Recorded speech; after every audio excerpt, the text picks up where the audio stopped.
The Premier League tomorrow. Arsenal travel to Aston Villa. Villa have won 8 of their last 9 games in the Prem, but could they challenge Arsenal for the title? Mikel Arteta certainly thinks so.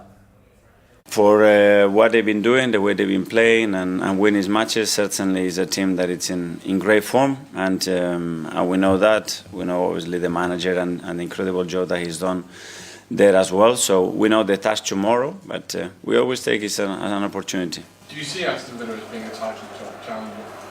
Well, if they continue, look where they are already. So if they continue what they've been doing, I think any club, any team in that position has chances for sure.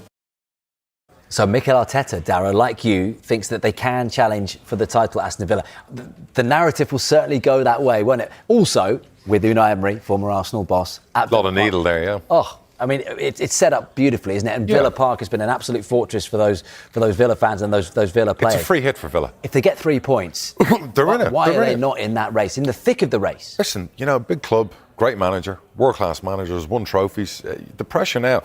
Arsenal have come through every challenge so far, bar when they played Liverpool earlier in the season.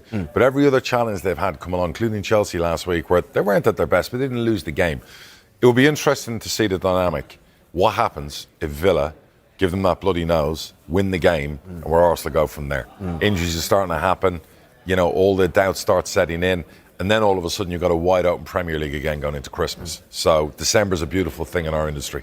And look, they were the lowest spenders in the Premier League this summer. They had to be because of PSR, I believe. Of course, yeah. but, and losing players they didn't want to lose. Yep, right? absolutely. £28 million they spent. And they still, I mean, look, I was at Brighton midweek. Hell of a game. 7 goals. Brighton were 2-0 up. Yeah. Right? Finished 4-3. Brighton are wonderful. We don't talk about them enough, how good they are. Well, we haven't got time to talk about everyone. Yeah. This is the thing on this show. But look, let me just read you the bench that Aston Villa had. Lindelof, he doesn't play much these days, but Lindelof, Digne, Tielemans, Buendia, Daniel Marlon, who came on and scored with his first touch after seconds, Jadon Sancho, he didn't even get on the pitch. They've got a Champions League squad there, haven't they? They've also got a world-class manager. I think it's a really well put-together football club. I think they've got a manager that when they had a really sticky start to the season, there was never any panic. There was never any doubts. There was no headlines like you're seeing now, say, about Slot or whatever else. And they had a really, really poor start to the season. And what that is a club that's obviously together on and off the pitch, and it's showing now as they've caught fire. So it wouldn't surprise me if they go deep on it. I don't think they can win the league, but stranger things have happened, right? Yeah, absolutely. And Ollie Watkins has obviously had a lot of criticism in the season because he's not been used to the numbers not going his way. Yeah. He got a double at Brighton. He did. And if Villa are where they are without Watkins banging in. What do they say about class and form? When he clicks. Yeah, absolutely. Watkins is a top player. And again, if he goes on a run, and he tends to be that type of striker that when he gets hot, he stays hot for a period of time. So I think it's going to be an absolute... Listen, if Arsenal do Arsenal things and come out of that game with a clean sheet, with the amount of goals that Villa have been scoring, I'll even myself concede the title to them.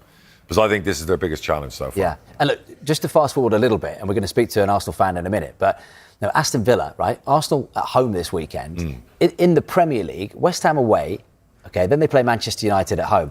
But they play Arsenal again before the turn of the year on the 30th of December.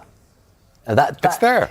It's there for the taking. Yeah, it is. These next few weeks are critical. If you're a Villa player and that disappointment earlier on in the season, where you are right now in the training ground's paradise, everything's wonderful. You're now being talked about in a title race on Sky. A few months ago, you were talked about in a different light. That's the beauty about football. So for those players, it's a free hit, and you're thinking we're playing them twice in the space of 8 weeks. We can really put ourselves where we want to be. And the disappointment of not being in the Champions League this season, where you can forget that now and get yourself into a title challenge. Well, and also, I know it's become a cliche, but Thursday, Sunday football is difficult to manage, isn't it? To play but with a squad the size they have, they can prioritise the Premier League and they can play the second string in the other European Cup games that they have. So, for Aston Villa to be in this position. The other thing I'd say as well is that the higher they finish, better for PSR. They've had a tough couple of windows. They've obviously got a good recruitment team, a good manager. If Villa can get to the summer and have been in a title challenge, they're allowed to spend again. And we know their owners want to spend. Potentially a big club there. Yeah, and look at the rise as well. We talk about, from Dean Smith's days. Yeah. And I know the Villa fans will look back some of his time very fondly. We beat them in the FA Cup not so long ago, a few years ago, 3-1. Yeah. Steve Bruce was the manager. Yeah. I was there that day. This is where Villa are now. We're now talking, I think, 7 years later, they're in a title challenge in the Premier League. Even under the reign of Steven Gerrard, where Emery has taken them to after coming in. Absolutely, and the football and the stylistic, you compared to, say, Gerrard and the kind of football that was being served up you can't say enough positive things about Aston Villa. And not only that, they also have an amazing academy, terrific people behind the scenes with a lot of good young players. Yeah. So equally, Arsenal fans will be looking at this, right, and going, well, hold on, we played them twice, we can put them out of sight. 100%. Arsenal are in the driver's seat. Right now, Arsenal fans have been waiting for this for years. They don't want any more full stones. They don't want any more... I'm not going to say bottle jobs or choke jobs because that's unfair. I'm going to say it, but you said that all fair. And I would say that's unfair. What Arsenal fans want to see now is put the foot down and put your foot on the neck. So where is your doubt when it comes to Arsenal then? My doubt is the last few years. But they're answering those doubts with they've got a better squad. They're investing in the right positions. They don't look weak anywhere. Yes, Declan Rice would be a problem if he was missing, but I don't think it would be catastrophic. They've got a manager who wants to be a world-class manager, wants to win trophies, hasn't won a trophy in a long time, so he's hungry, not desperate, but he has that desire and aggressiveness to win the title. It's now or never. It's now or never. As an Arsenal fan, I'm sure they'd agree with me. This is it now. We knew as Liverpool fans last year, that was a great title to win. With Man City having a weak moment, that was the time to win a title.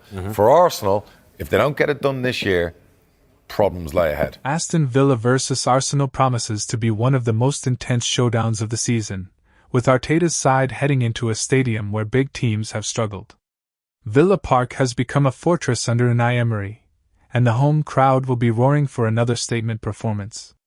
With Villa's aggressive press, quick transitions, and confident home form, Arsenal know they can't afford any mistakes if they want to keep their momentum at the top of the Premier League table.